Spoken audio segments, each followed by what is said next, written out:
Som aquí en Cristina Llorente. Ho he dit bé? Ho has dit bé. Perfecte. Que ets una persona super polifacètica i que fas un munt de coses.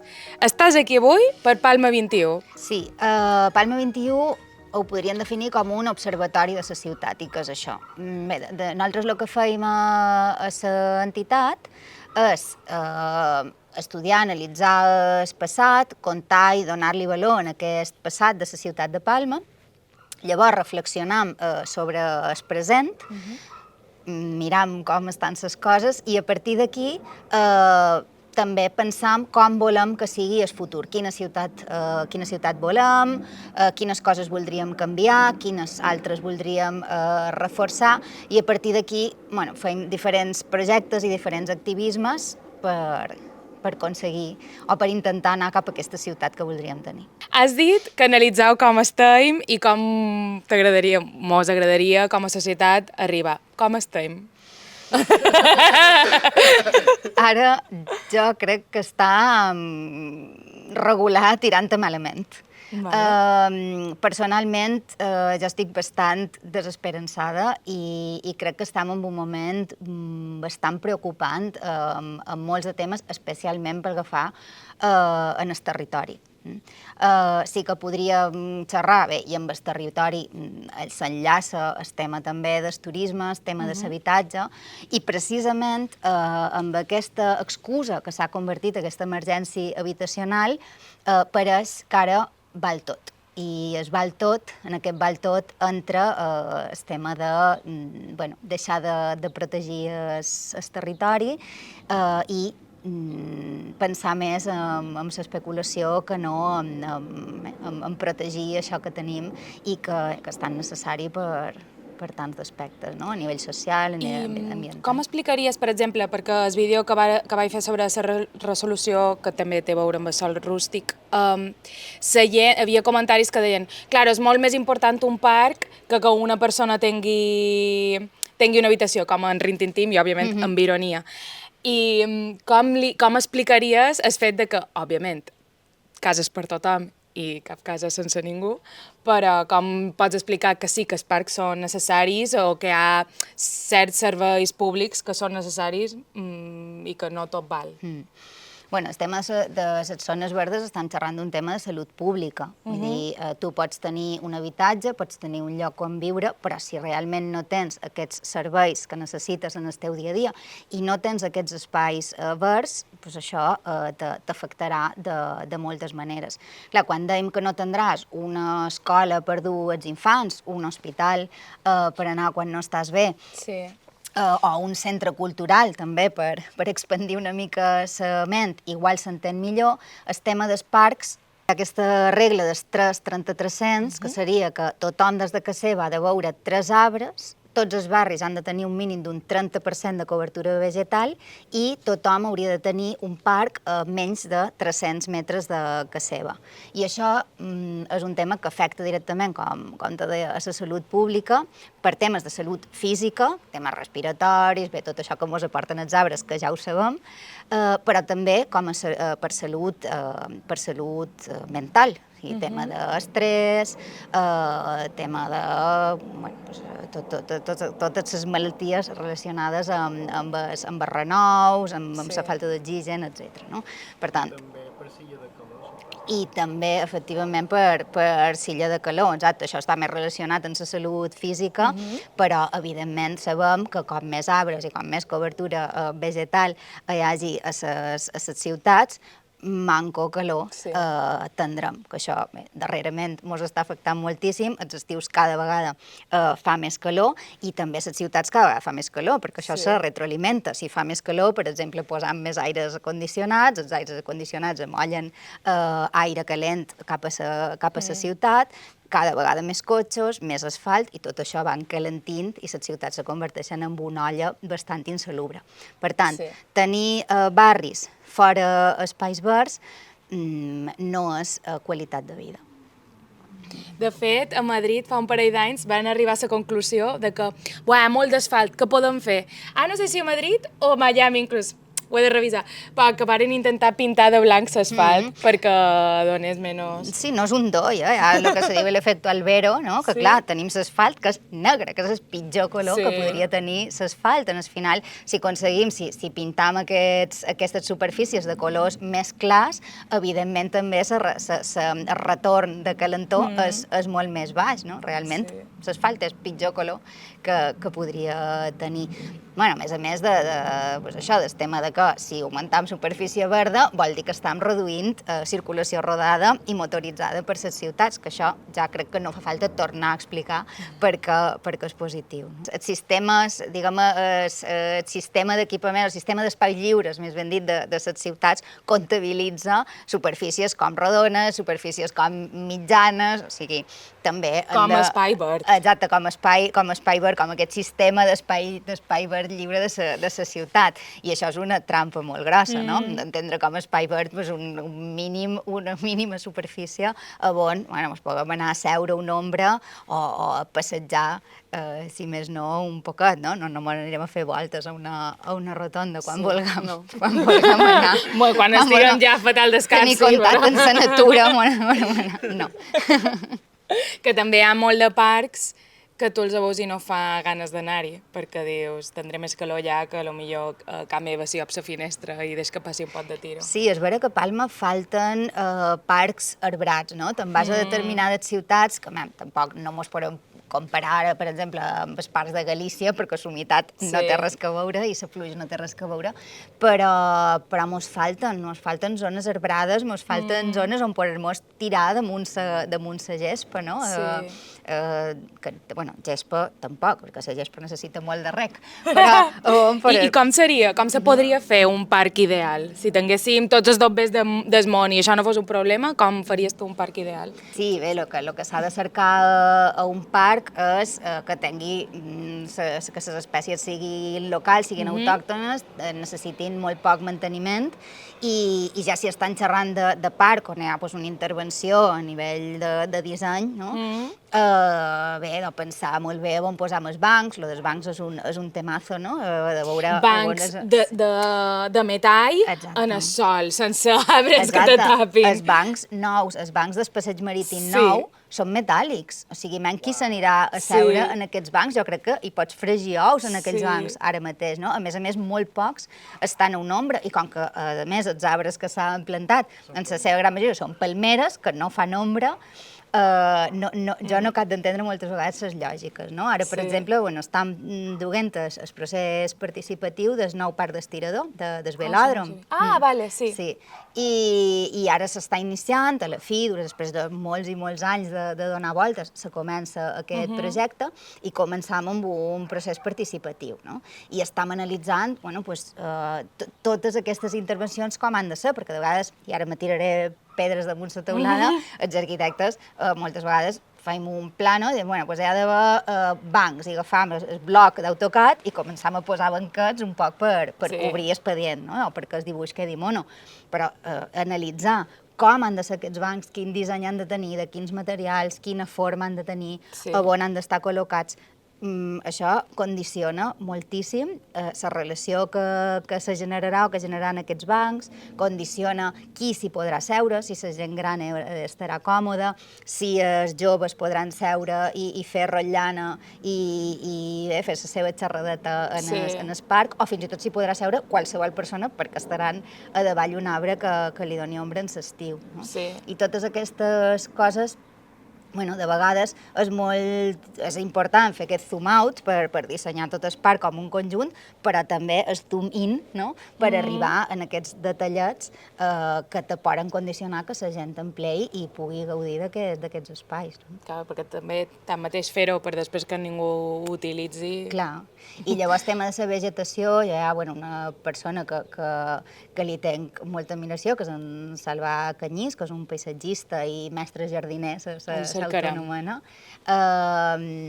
que ell diu que que deixem de fer jardineria en els parcs, no? Que el que s'ha de fer és observar el que ja hi ha, i el cas, per exemple, del velòdrom és superrepresentatiu, perquè allà tens com una massa forestal que ara mateix està és totalment salvatge.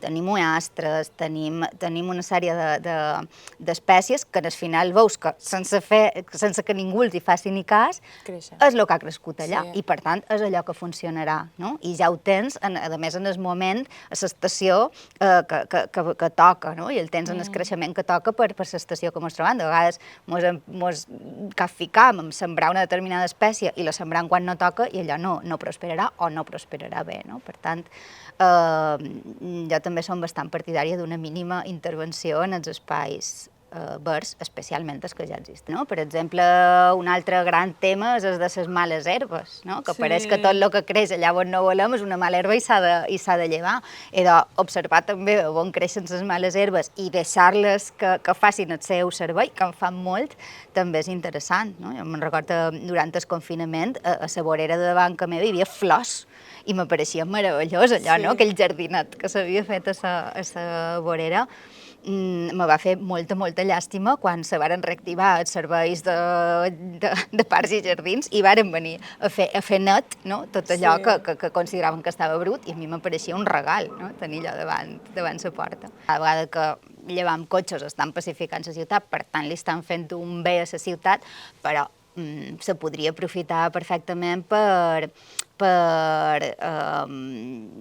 permeabilitzar la ciutat també, que això és una altra de les coses importants que hem de tenir en compte, aquests espais verds que feim, o aprofitar aquestes peatonalitzacions per fer que la ciutat sigui menys impermeable. I això, una altra vegada, ens serveix per baixar la temperatura, però també per evitar, per exemple, inundacions, per fer que no hi hagi tanta aigua d'escorrentia, sinó que se pugui filtrar l'aigua i que aquesta aigua, a més, se pugui arribar a emplear per regar els arbres, per exemple. Això se varen fer proves, per exemple, en el carrer Velázquez, que hi havia en els costats, que hi havia aquestes línies, que hi havia com, que hi havia herbeta, que estava obert, un lateral, i això eren el que s'anomena SUDs, que són sistemes urbans de drenatge sostenible. Això el que fa és que l'aigua se filtri i aquesta aigua se va filtrant a poc a la terra, de tal manera que evita que col·lapsis clavegueram per una banda i que s'acumuli aigua en els carrers.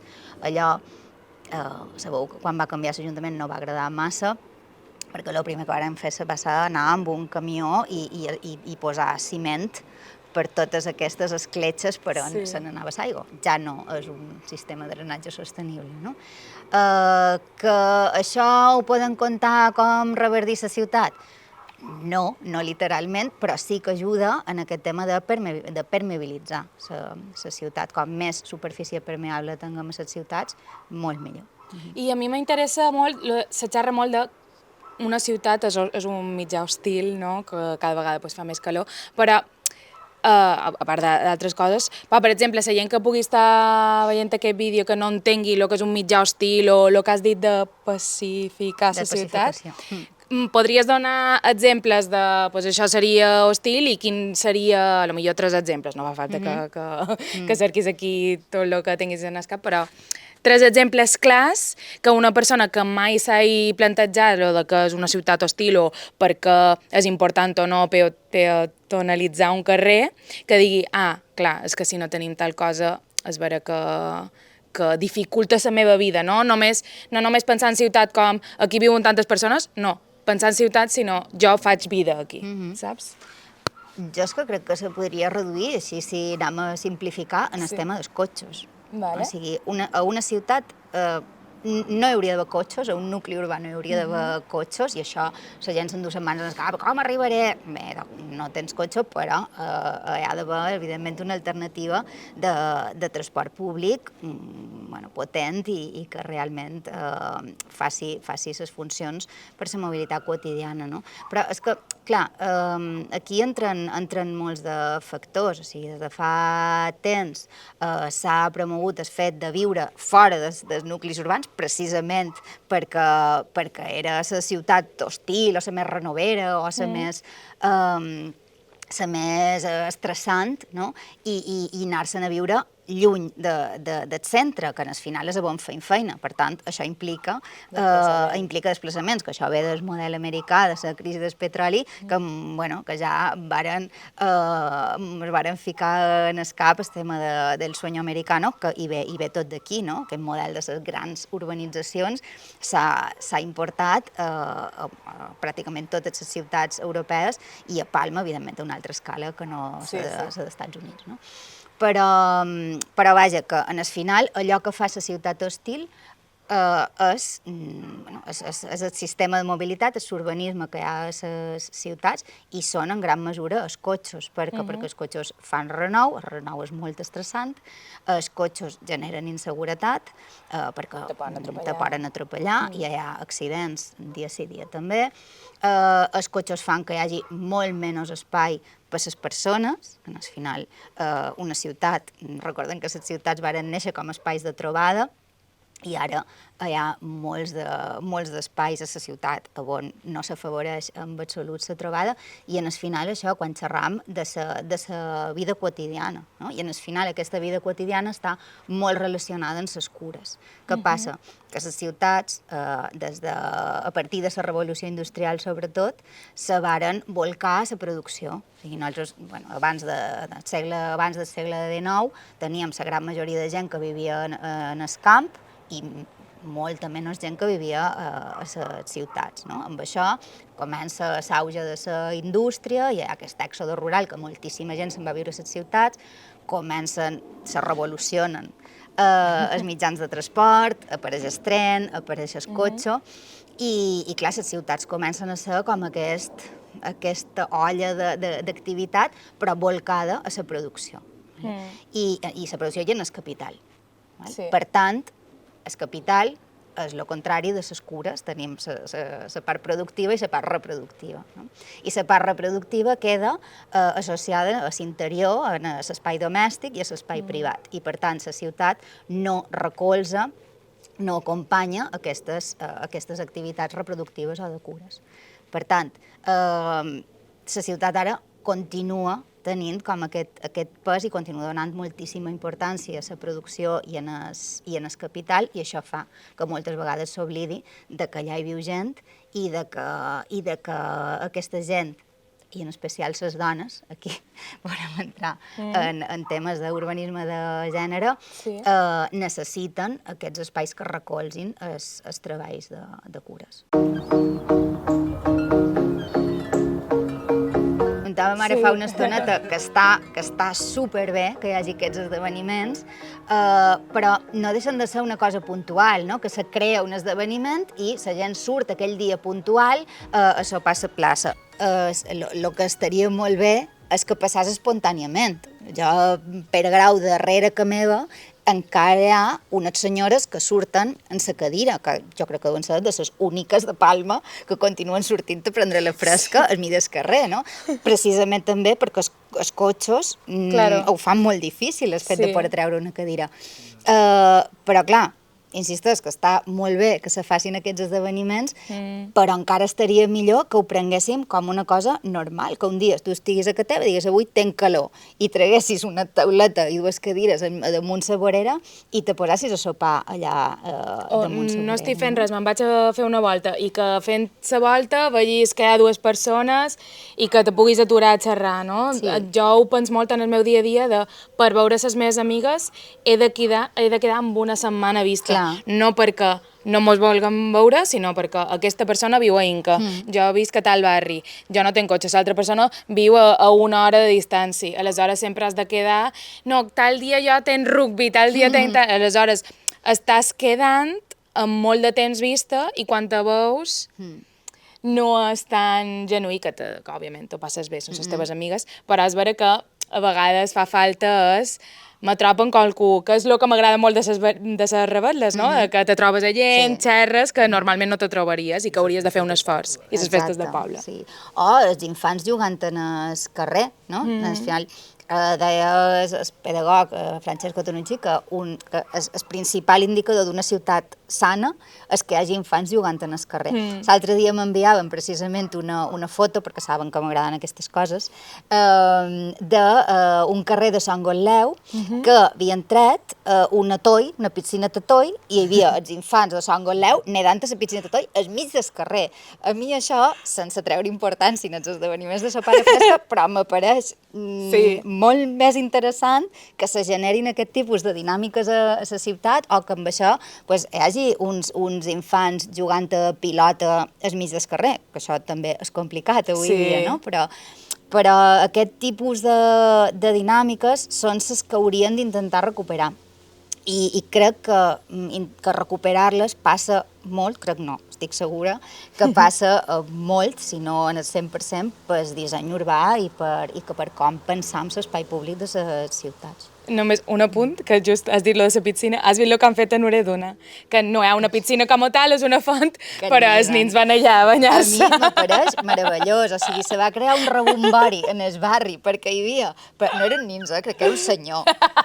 Jo vaig veure un nen, però clar, m'imagino que havia més gent. En un moment donat hi havia un senyor nedant en banyador en aquella font, i a mi m'apareix meravellós, o sigui... A mi m'apareix activisme, m'ha agradat. Però és que és molt guai, i ara, bueno, ara en la nova ordenança cívica, que pareix que no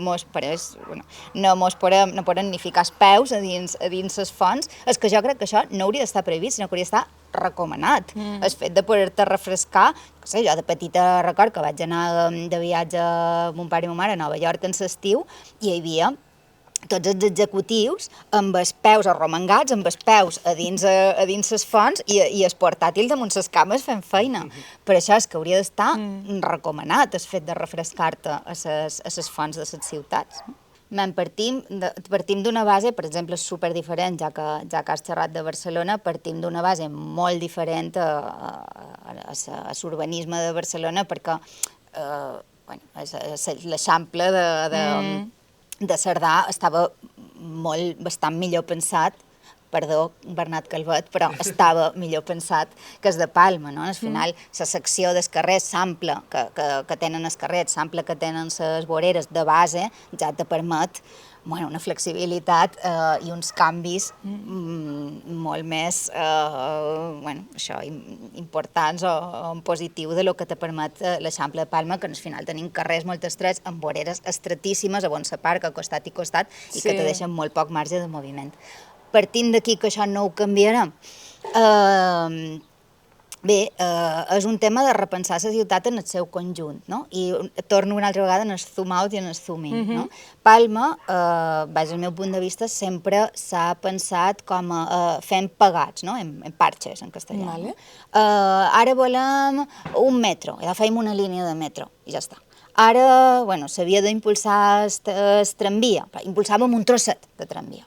Ara fem un eix cívic, fem aquest trosset d'eix cívic, no? No, les ciutats no se poden pensar així perquè no funciona. Una ciutat és un tot i l'has de pensar com un tot. I ara ho dèiem fa una estoneta, no? Aquest tot podem pensar primer, podem anar en el nucli urbà, que ja l'hauries de pensar com un sistema, o sigui, la ciutat és un sistema, igual que ho és un cos, igual que ho és la natura. Al final, xerràvem també de l'ecosistema urbà, no? Per tant, el que no podem fer és pensar la ciutat a trossets, perquè quan pensam la ciutat a trossets, llavors venim a fer una altra intervenció i ens donem compte que la primera xoca amb això que volem fer ara, si no hem tingut en compte aquesta previsió. I aquí torn en el tema de fer el zoom out i el zoom in, perquè al final aquest pensar en conjunt necessita d'aquesta mirada llunyana, necessita d'aquest plano de tot el territori, que deien que podrien començar pel nucli urbà, però llavors podem seguir l'àrea metropolitana i podem seguir fins i tot, diríem que tota Silla, quasi, preferien nucli, municipi, àrea metropolitana, i llavors aquest concepte de ciutat-illa, que fa molt de temps que se va proposar, no? Perquè al final vivim un territori molt limitat, per tant, podríem arribar a pensar en tota la ciutat com un únic sistema, no? Però bé, tornant a la ciutat, deia que necessitam aquesta visió de conjunt perquè tot funcioni com aquest engranatge, però també llavors necessitam baixar, perquè la gent, o sigui, tu inconscientment notaràs que aquest sistema funciona, però igual amb el que tu veus, que s'estan preocupant de tu, que els gestors polítics s'estan preocupant de tu, llavors en les petites coses. Per exemple, ara fa poquet vaig estar a Londres, no? I vaig al·lucinar perquè no vaig haver de treure en cap moment el Google Maps. Dic que el Google Maps a mi m'agradava molt més això de viatjar amb un mapa de paper tot desplegadat i pintat, però, bueno... Mos hem actualitzat un poc. Sí, reconec que ja no ho faig. Però no vaig haver de treure en cap moment els maps per orientar-me, perquè siguis on siguis i miris on miris, hi ha uns tòtems amb uns mapes que t'indiquen on ets i on vas. I no són mapes turístics, val? Evidentment també els emprenedors turistes, però són mapes que al final t'orienten de on hi ha, per exemple, el parc més proper, o on hi ha un centre de salut, o on hi ha el museu, o on hi ha el que sigui, no?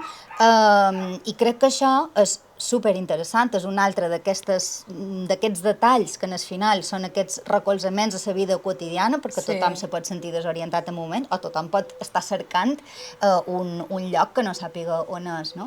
I el fet de trobar aquests indicadors, aquesta senyalística que apareix un doll, però la senyalística, per exemple, a Palma, és pràcticament inexistent, no? Aquestes són les coses que fan que una persona se senti cuidada. Exactament igual que, de tant en tant, te sorprenguis amb aquests petits espais, que són espais, potser espais residuals, on no hi podrà haver una gran plaça, ni molt manco un parc, no? Però sí que hi pot haver un raconet que, tornant a Londres, no? Amb això, tu te passejaves per la City entre gratacels i te trobaves un triangle mínim entre dues moles de vidre, on hi havia un banquet amb una forma així corba, on veies gent que s'havia assegut a fer la xerrada, amb un arbre, amb una jardinera i una zona superagradable, un espai superagradable, on aturar-te un moment donat mentre estàs anant d'una banda a l'altra. No? Sí. I són aquest tipus de coses que s'han de tenir en compte, i jo crec que constantment, per fer un bon disseny d'una ciutat, s'hauria d'anar de mirar d'en fora i a mirar de prop, però sense oblidar que són importants les dues mirades. Partint de Joncat i del patrimoni que s'ha anat perdent, com veus això un exemple de viure a Palma i de lleis que estiguin sortint de com afectaran a la vida a Palma? Val, per Joncat jo feia temps que no m'hi passejava, des de la meva època de DJ a Sabotaje. Tu eres DJ! Veus, el que deies en principi de polifacètica aquí entraria. Joder! Sí, DJ residente. Holly White era. Bé, eren otros tiempos. No? Però bé, des d'aquella època que no me passejava per Joncat, i l'altre dia tenia un sopar per allà i me sobrava temps i vaig anar a fer una volta. I la veritat és que vaig flipar de que pràcticament tots els habitatges de Joncat ara són lloguers turístics. Clar, com que són unifamiliars i allà sí que se permeten els lloguers turístics, era tot ho eren. I la veritat és que em va fer molta llàstima, perquè, clar, primer és una manera de llevar parc d'habitatge que no s'està abordant, perquè és vera que se va prohibir el lloguer turístic en habitatges plurifamiliars, però tanmateix no se varen posar suficients mecanismes de control, per tant hi continua havent lloguer vacacional il·legal en aquest cas, però n'hi continua havent i molt, i crec que això és un dels principals problemes que tenim ara amb el tema d'habitatge. Crec que si realment se prohibís i realment se perseguís, no se solucionaria l'emergència habitacional, però sí que se reduiria bastant. I per altra banda és una manera de fer que els barris perdin identitat i perdin aquesta...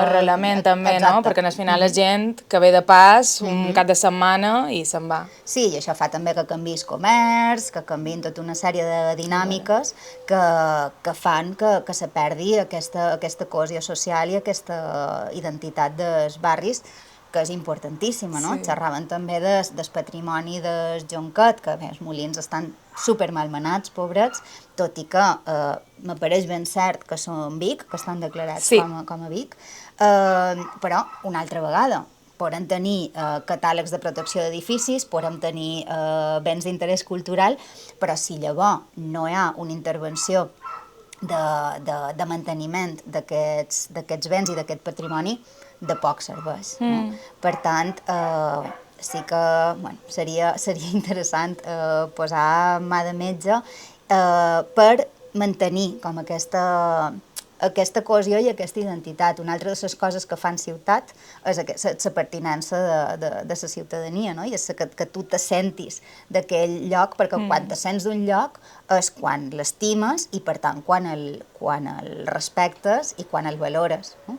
I al final, que dèiem abans, que és més important que hi pugui haver un edifici d'habitatges o mantenir un patrimoni amb un valor històric, arquitectònic, patrimonial, jo crec que és molt més important mantenir aquest patrimoni, perquè al final és la nostra memòria. Si mos lleven la memòria, mos ho lleven tot. Al final, si mos quedam tots sense padrins, quina pena, no? I aquests padrins a les ciutats són aquests records, aquestes històries i aquesta memòria col·lectiva que hi ha. Per això és importància també de fer valdre i de donar a conèixer totes aquestes històries que venen de darrere, tot aquest passat dels barris i dels territoris i tota la sabidoria i l'experiència que té la gent gran. Jo, per exemple, de tota aquesta feina que estic fent des de fa uns anys, de recuperar la memòria col·lectiva, que vaig començar en els barris de Palma, però ara ja exclusiva. Començarem a fer feina a l'àmbit rural de diferents municipis de Mallorca. Jo estic segura que en part ho faig perquè em fa moltíssima ràbia no haver escoltat els meus predins quan me contaven coses, no? Perquè realment tenia una edat que començaven a xerrar coses. Sí, ja està, una altra vegada això, i no els escoltava. I ara me fa tanta ràbia no haver-me assegut amb els meus predins a dir, conta'm coses, no? Que així mateix ja me'n varen contar, i després jo també he investigat i he demanat i vaig fer el còmic aquest de Tanmateix la màgia, que era la història del meu predí. Vull dir, però crec que m'ha sap tant de greu no haver-me assegut amb els meus predins que ara m'assec amb els predins de tothom, no? Que me contin coses i que m'expliquin com eren les coses abans. A mi va passar un poc amb la meva predina, que acaba de... Bé, ja no hi és de fa com 5 mesos, que quan veig una predina és com, ja som amigues, i una amiga meva m'ha dit, saps que encara que sigui una predina pot ser mala persona, i jo com, impossible. Sí, i això, en les ciutats i amb el patrimoni, passa exactament el mateix. No només ho hem de conservar, sinó que hauríem de difondre què va ser i tota la història que hi pugui haver darrere, i no només històric, que podríem trobar un llibre de qui va ser l'arquitecte i tal, sinó vivències de gent en aquells edificis, no? Perquè n'hi ha moltíssima i al final és el que fa vius els edificis, si no hi ha persones no serveixen per res.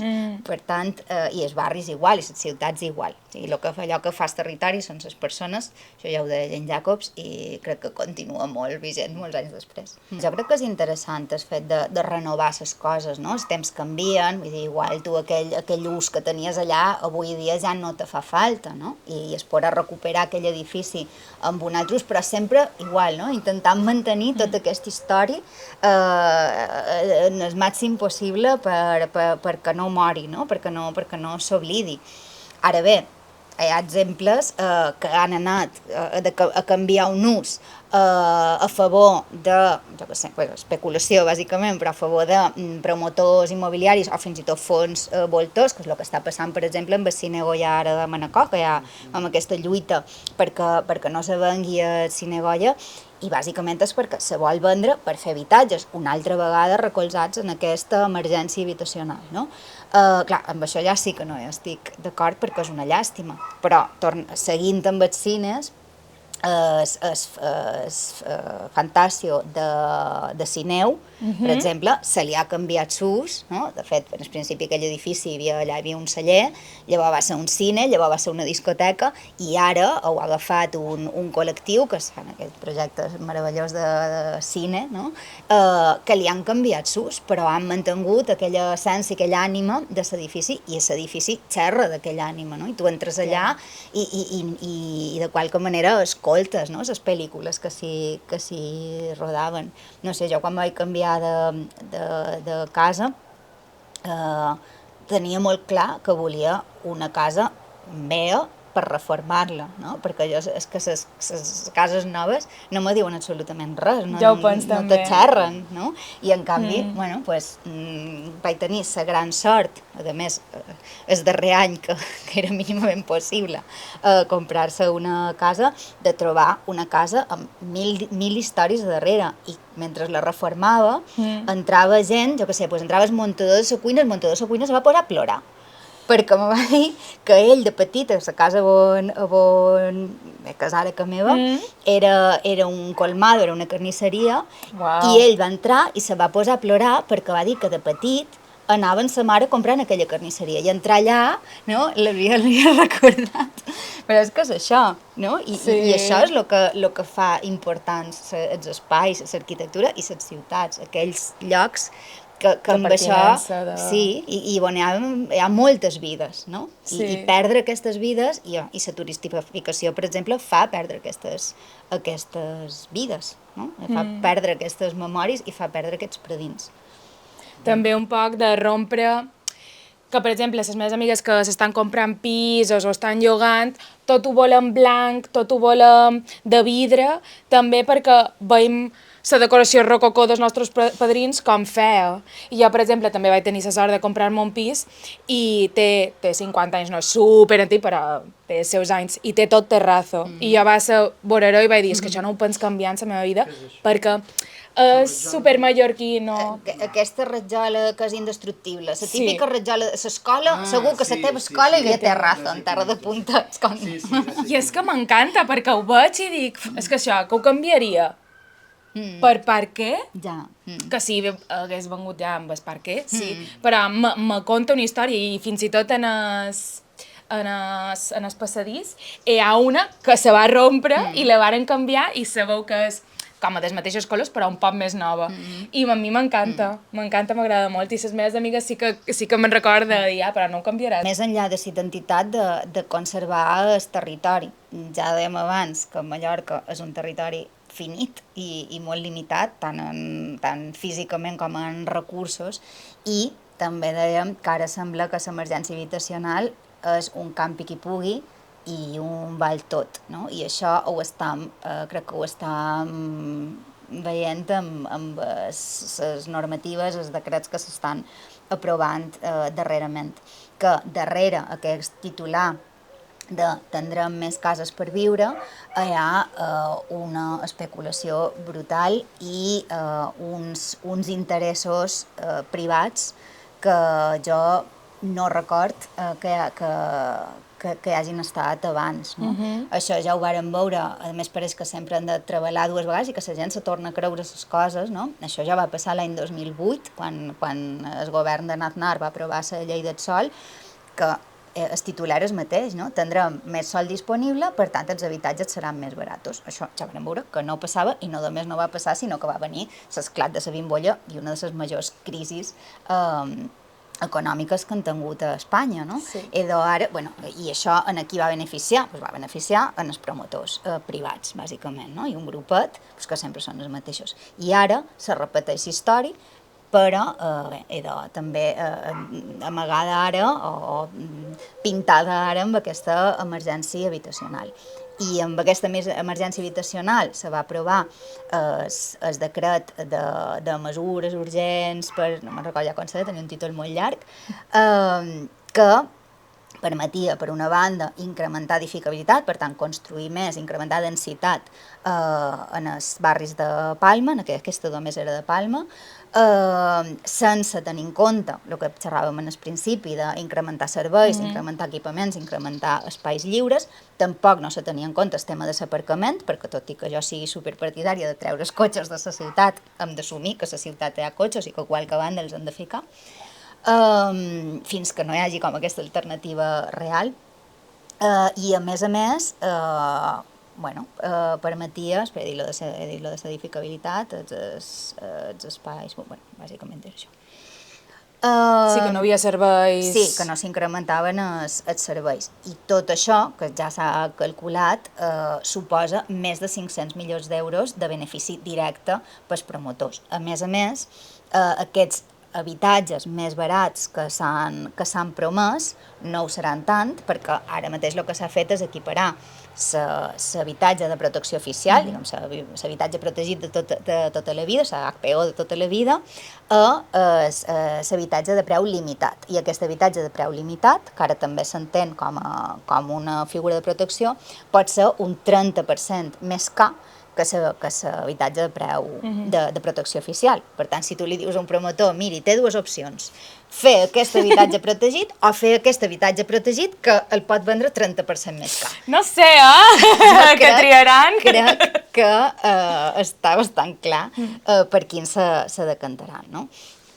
Clar, què passa? Que tots aquests habitatges promesos, probablement, dins aquesta legislatura seguríssim que no en veurem ni un, i a ser que ve ja ho veurem, però el perill de tot això és que s'estan blindant els drets en els promotors, és a dir, tothom que demani ara llicències ja té aquests drets adquirits. Per tant, fer enrere això serà molt complicat i a més costarà molts adobes públics, en el cas que se vulgui tirar enrere en qualque moment. No? Ara, més recentment, s'ha aprovat una altra normativa, un altre decret, que permet construir en sòl rústic abans d'agotar l'urbanitzable. Això què vol dir? En el cas de Palma, per exemple, vol dir que pràcticament se pot construir a tot el rústic de Palma. Quines conseqüències té això? Bé, per una banda, que mos carregam el territori, perquè si podem construir en el rústic ja podem encimentar tota l'illa, pràcticament, continuam creixent amb habitants, en densitat, sense tenir en compte serveis, equipaments i espais lliures.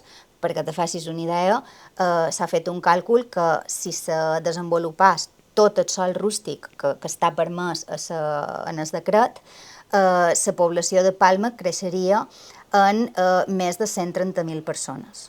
Hi ha barris, com Son Sardina, per exemple, que augmentarien la seva població en un 300%. I això en hectàrees se tradueix a... són 634 hectàrees més que se poden construir, que perquè mos facem una idea, Sant Jordi, per exemple, té unes 30 hectàrees. Per tant, serien com molts de Sant Jordis, molts de Sant Jordis, més en tota Palma. Això genera també problemes de mobilitat, per lo que hem dit abans, perquè aquesta gent s'haurà de moure. Molt probablement, això estem xerrant de poblacions que dèiem dormitori, on la gent viu però no hi fa feina normalment, per tant és més gent entrant a Palma cada dematí, quan hagin d'entrar, però vaja, més gent entrant a Palma, i és un atemptat molt important en el territori, perquè això, com te deia, és irrecuperable després. I fins ara teníem aquest sòl urbà, on se podia construir, el sòl urbanitzable, que eren aquestes àrees de creixement programades, però ara ja podem anar també en el rural. Quina altra conseqüència té això?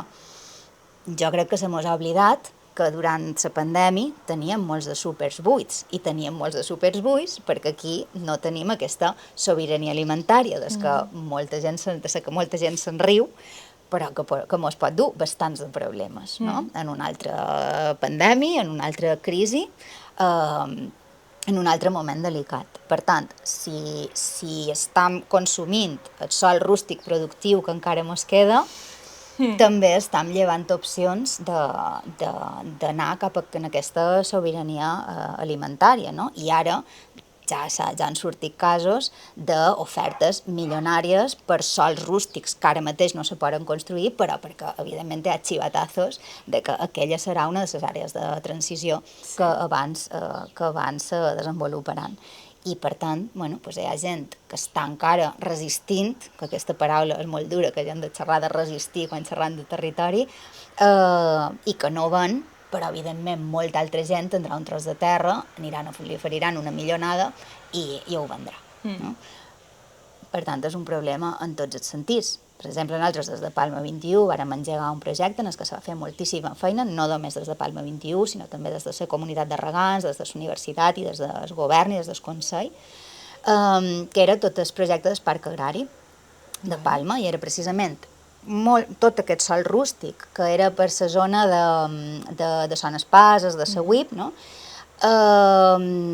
Tota aquesta zona se generava una figura de protecció on no se podia fer absolutament res. A més, s'havia de desenvolupar amb agricultura ecològica, de producte local, que a més havia de servir com una àrea natural aferrada a la ciutat, on tu pots anar, com deien, no? D'anar d'esbarjo i tenir una àrea natural a prop de casa teva, no?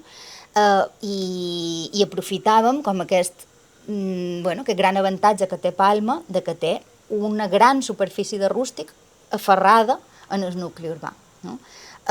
Aquest projecte en el que s'havia fet tanta feina, també amb el canvi de govern se va deixar de banda, se va decidir que ja no se recolzaria perquè no se creia amb aquest projecte, i ara el que tenim és que tota aquesta zona entrarà dins aquesta possible zona de noves urbanitzacions d'habitatges.